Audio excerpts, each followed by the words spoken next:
महासागर न्यूज. कोल्हापूरमध्ये श्री अमित शाह यांनी एकनाथ शिंदेंवर भरमसाठ स्तुतिसुमनं उधळली. असे करणं त्यांची राजकीय अपरिहार्यता आहे. कारण अमित शहांना पंतप्रधान पदावर बसण्याची घाई लागलेली आहे. मात्र त्यांच्या रस्त्यातला सगळ्यात मोठा अडथळा आता योगी आदित्य नाहीत, तर महाराष्ट्राचे मुख्यमंत्री देवेंद्र फडणवीस आहेत. त्यामुळे देवेंद्र फडणवीसांना अडवण्यासाठी त्यांना एक स्पीड ब्रेकर हवा आहे. एकनाथ शिंदे ते काम बरहुकूम करत आहेत.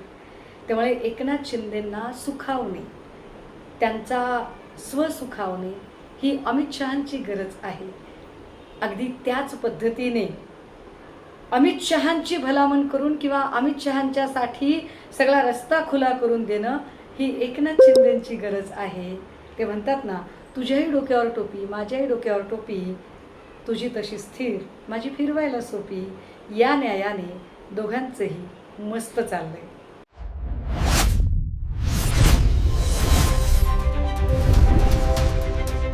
महासागर न्यूज.